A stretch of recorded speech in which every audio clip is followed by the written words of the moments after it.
Hi friends, నేను మీ హఫీజ్ మీరు చూస్తున్నారు Telugu tech news. Actually tech news అనే సెకండ్ టైం రికార్డ్ చేస్తున్నాను. మొత్తం వీడియో అనేది రికార్డ్ చేసిన తర్వాత మైక్ పెట్టుకోవడం మర్చిపోయాను అని చెప్పేసి ఆ వీడియో అనేది కంప్యూటర్లో లోడ్ చేసిన తర్వాత తెలిసింది. సో మొత్తానికి మరి వాళ్ళు ఫస్ట్ టెక్ న్యూస్ గురించి మాట్లాడినట్టయితే శాంసంగ్ వాళ్ళు త్వరలోనే శాంసంగ్ Z Fold 3 అనే పేరుతో ఒక మొబైల్ తీసుకొని రాబోతున్నారని చెప్పేసి మనం ఇంతకుముందు కూడా మాట్లాడుకున్నాం కదా.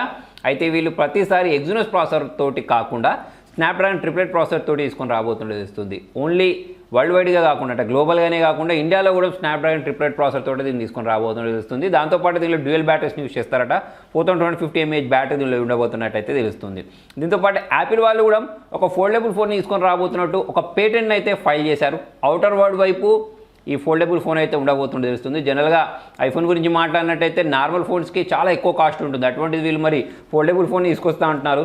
ఎటువంటి ప్రైస్ సెగ్మెంట్లో తీసుకొస్తారో అనేది చూడాల్సి ఉంది. నెక్స్ట్ న్యూస్ వచ్చేసి యాపిల్ గురించి. వీళ్ళు ఈ మధ్య ఒక స్ప్రింగ్ అని చెప్పేసి స్ప్రింగ్ ఈవెంట్ అని చెప్పేసి ఒక ఈవెంట్ అయితే కండక్ట్ చేస్తున్నారు కదా. దాంట్లో చాలా రకాల ప్రోడక్ట్స్ అయితే లాంచ్ చేశారు. దాంట్లో యాపిల్ ఎయిర్ ట్యాగ్స్ అని చెప్పేసి ట్యాగ్స్ని అయితే లాంచ్ చేయడం జరిగింది. ఏదైనా కీ చైన్కైనా సరే, లేకపోతే మనం ఏదైనా వస్తువుని మర్చిపోతాము అంటే దానికి వీటిని ట్యాగ్ చేసేసి ఒక యాప్ని ఇన్స్టాల్ చేసుకొని దాన్ని అయితే ఫైండ్ చేయొచ్చు అన్నట్టు. ఆల్రెడీ ఈ మధ్య శాంసంగ్ వాళ్ళు కూడా శాంసంగ్ ట్యాగ్ అని చెప్పేసి ఒకటి ఇటువంటిదే లాంచ్ చేశారనుకోండి. అయితే దీని ప్రైస్ చూసుకున్నట్టయితే 2000 ఉంది. 4 కొనుక్కుంటే 7000 చేంజ్కి అయితే ఇస్తున్నారు. దాంతోపాటు వీళ్ళు త్వరలోనే iOS 14.5ని తీసుకొని రాబోతున్నారు. దాంతోపాటే వాచ్ ఓఎస్ని, మ్యాక్ ఓఎస్ని, ఇలా చాలా రకాల ఓఎస్ని అయితే త్వరలో రోల్అవుట్ చేయబోతున్నారు. దానిలో చాలా ఇంప్రూవ్మెంట్స్ చేస్తారట. ఇప్పుడు మనకు ఈ ఎయిర్ ట్యాగ్స్ ఫీచర్ ఏదైతే ఉంటుందో దానిలో దీన్ని యాడ్ చేయబోతున్నట్టు తెలుస్తుంది. కొన్ని యాప్స్ అనేవి మనకు తెలియకుండా డేటాని తీసుకుంటూ ఉంటాయి సరే. సో అటువంటి డేటా తీసుకోకుండా ఈ సాఫ్ట్వేర్ అప్డేట్ ద్వారా కట్టుదిట్టంగా చేయబోతున్నట్టు తెలుస్తుంది. దాంతోపాటు యాపిల్ సిరి ఉంటుంది కదా, దానిలో కూడా కొన్ని చేంజెస్ తీసుకొని రాబోతుంటే తెలుస్తుంది. దాంతోపాటే యాపిల్ వాళ్ళు ఐమ్యాక్ని కూడా లాంచ్ చేసేసారు వీళ్ళ ఓన్ చిప్ తోటి, M12 చిప్ తోటి. సో చాలా ఫాస్ట్గా ఉంటుందని చెప్తున్నారు. ఐప్యాడ్ ప్రో ఏదైతే ఉంటుందో దానిలో కూడా వీళ్ళు ఇదే చిప్ని వాడినట్టు తెలుస్తుంది. 1200 nits బ్రైట్నెస్ ఉంటుందని చెప్తున్నారు. ప్రైస్ చూసుకున్నట్టయితే దీనిలో 2 వేరియంట్స్ ఉన్నాయి. ఒకటి వైఫై వేరియంట్ ఉంది, ఒకటి LTE వేరియంట్ ఉంది. వైఫై వేరియంట్ గురించి మాట్లాడినట్టయితే 60,300 ఉంది. LTE వేరియంట్ గురించి మాట్లాడినట్టయితే 75,000 ఉంది. చూడడానికి అయితే చాలా అట్రాక్టివ్గా కనిపించేస్తుంది. ప్రైస్ కూడా చాలానే ఎక్కువ ఉంది అనుకోండి.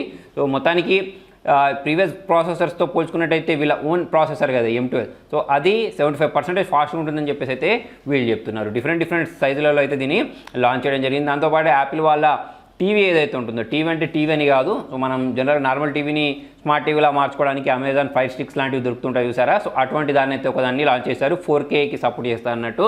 సో నాకైతే అంత వర్త్ ఉంటుందని చెప్పేసి అనిపించట్లేదు. 13,500 అయితే దీని ప్రైస్ ఉంది. సో చాలా రకాల యాప్స్ని అయితే మనం దీనిలో యూజ్ చేయలేం. దాని బదులు ఆండ్రాయిడ్ సంబంధించిన ఏదైనా డివైస్ని కొనుక్కోవడం బెస్ట్ అని చెప్పేసి అయితే నాకు అనిపించింది. నెక్స్ట్ వచ్చి శాంసంగ్ గురించి. శాంసంగ్ వాళ్ళు త్వరలోనే శాంసంగ్ M42 మొబైల్ని అయితే లాంచ్ చేయబోతున్నారు కదా. ఇప్పటికే డిఫరెంట్ క్రికెట్ టీమ్స్ తోటి అయితే వీళ్ళు టైఅప్ అయ్యారు. ముంబై ఇండియన్స్ తోటి కూడా టైఅప్ అయినట్టు మనం ఇప్పటికే చాలా వీడియోస్ని చూసాం కదా. దీని గురించి మాట్లాడితే ఇది ఒక 5G ఫోన్, 600 mAh బ్యాటరీ తోటి స్నాప్డ్రాగన్ 750G ప్రాసెసర్ తోటి అయితే 28వ తారీఖు లాంచ్ చేయబోతున్నారు. దాంతోపాటు ఇంకొక లీక్ ఏంటి అంటే మనకు శాంసంగ్ వాళ్ళు F52 అనే పేరుతో ఒక మొబైల్ తీసుకొని రాబోతుంటే తెలుస్తుంది. ఇది కూడా ఒక 5G ఫోన్ అయ్యే అవకాశాలు అయితే ఉన్నాయి. ఇది వైఫై అలయన్స్ సర్టిఫికేషన్లో అయితే ఇది స్పాట్ అయింది. నెక్స్ట్ న్యూస్ వచ్చేసి IQ గురించి. లాస్ట్ టైం తీసుకొచ్చిన IQ3 అనేది చాలా బాగుండే మొబైల్ అనేది ఈ మధ్య డిస్కౌంట్లో కూడా ఈ మొబైల్ని సేల్ చేశారనుకోండి. So value for money product అని చెప్పేసి త్వరలోనే వీళ్ళు IQ7 మొబైల్ని తీసుకొని రాబోతున్నారు. అది కూడా 31,000 నుంచి మొదలు పెడితే 35,000 ప్రైస్ సెగ్మెంట్లో ఈ మొబైల్ ఉంటుందని చెప్తున్నారు. సో ఒకవేళ వీళ్ళు ఈ ప్రైస్ సెగ్మెంట్లో తీసుకొచ్చి స్నాప్డ్రాగన్ ట్రిప్లెట్ ప్రాసెసర్ ఇచ్చేసి మిగతా అన్ని ఫీచర్స్ బాగా ఇచ్చారనుకోండి, చాలా బ్రాండ్స్ గట్టి పోటీని అయితే ఇస్తుంది. త్వరలో మన ఛానల్లో దీనికి సంబంధించిన అన్బాక్సింగ్ ఉంటుంది. దానికోసం అయితే మీరు వెయిట్ చేయొచ్చు. దాంతోపాటు నిన్ననే లాంచ్ చేసిన Motorola G60 mobile give away కూడా పెట్టాను. సో ఎవరైనా ఈ 2 గివ్ అవేస్ నోటిఫికేషన్ మిస్ అయి ఉంటే ఆ వీడియోస్ చూసి గివ్ అవేలో అయితే మీరు పార్టిసిపేట్ చేయొచ్చు. సో మరి మొన్న మధ్య నేను జియోనిక్స్కి సంబంధించిన ఒక గివ్ అవే పెట్టాను కదా. సో దానిలో 2 బ్లూటూత్ స్పీకర్స్తో పాటు ల్యాప్టాప్ స్టాండ్, నెక్ బ్యాండ్ అయితే గివ్ అవేలో పెట్టాను. మొన్ననే ఒక గివ్ అవే అనౌన్స్ చేసేసాను. ఇప్పుడు ఇంకొక గివ్ అవే గురించి మాట్లాడినట్టయితే దీనికోసం నేను ర్యాండమ్ కామెంట్ పిక్కర్ వెబ్సైట్ ఏదైతే ఉంటుందో దాన్ని యూస్ చేసి విన్నర్ని అయితే సెలెక్ట్ చేసేస్తున్నాను. సో అందులో పేరు వచ్చింది బోరుగొడ్డ కోటేశ్వరరావు అని చెప్పేసి. విన్నర్ ఎవరైతే ఉన్నారో వాళ్ళ కింద కామెంట్లో ఐఎమ్ ది విన్నర్ అని చెప్పేసి కామెంట్ రాసి మొబైల్ నెంబర్ ఎంటర్ చేస్తే నేను మిమ్మల్ని అయితే కాంటాక్ట్ అవుతాను. నెక్స్ట్ న్యూస్ వచ్చేసి పోకో గురించి. పోకో వాళ్ళు త్వరలోనే Poco M3 Pro 5G variant అయితే ఇండియన్ మార్కెట్లో తీసుకొని రాబోతుండే తెలుస్తుంది. సో మరి ఏ ప్రైస్ సెగ్మెంట్లో తీసుకొస్తారో చూడాలి. ఇప్పటికే డిఫరెంట్ సర్టిఫికేషన్ సైట్లలో అయితే ఈ మొబైల్ అనేది స్పాట్ అయింది. దీని ప్రైస్ ఏం పెడతారో చూడాల్సి ఉంది. నెక్స్ట్ న్యూస్ వచ్చేసి రియల్మీ గురించి. రియల్మీ వాళ్ళు రియల్మీ X7 Max అనే పేరుతోటి రియల్మీ X7 ఎక్స్ట్రీమ్ ఎడిషన్ అని చెప్పేసి ఛానల్ లాంచ్ చేసిన మొబైల్ని రీబ్రాండ్ చేసి మన ఇండియన్ మార్కెట్లో తీసుకొని రాబోతున్నట్టు అయితే తెలుస్తుంది.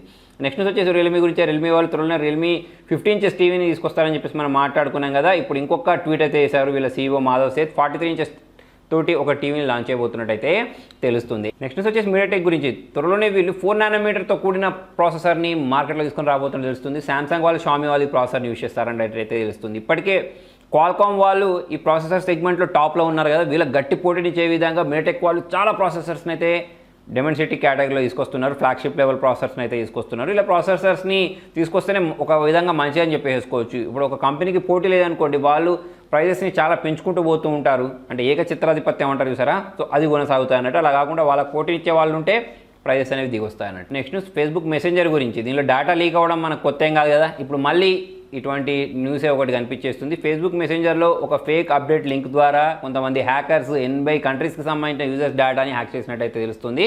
సో ఆ డేటాని అంటే వాళ్ళ ఈమెయిల్ ఐడి పాస్వర్డ్ని యూస్ చేసి లాగిన్ అయిపోయి వేరే వాళ్ళతోటి కాంటాక్ట్ అయినట్టయితే తెలుస్తుంది. మరి ఫేస్బుక్ వాళ్ళు ఇటువంటి విషయాల మీద ఎప్పుడు దృష్టి పెడతారో, మన ఫేస్బుక్ డేటా అనేది ఎప్పుడు ప్రొటెక్టెడ్గా ఉంటుంది అనేది అయితే చూడాల్సి ఉంది. నెక్స్ట్ వచ్చేసి డాగీ కాయిన్ లేదా డాజ్ కాయిన్. సో ఇది ఈ మధ్యకాలంలో 400% పెరిగినట్టయితే తెలుస్తుంది. స్టార్టింగ్ దీన్ని తీసుకొచ్చినప్పుడు ఒక మేమ్ రూపంలో తీసుకొచ్చారు.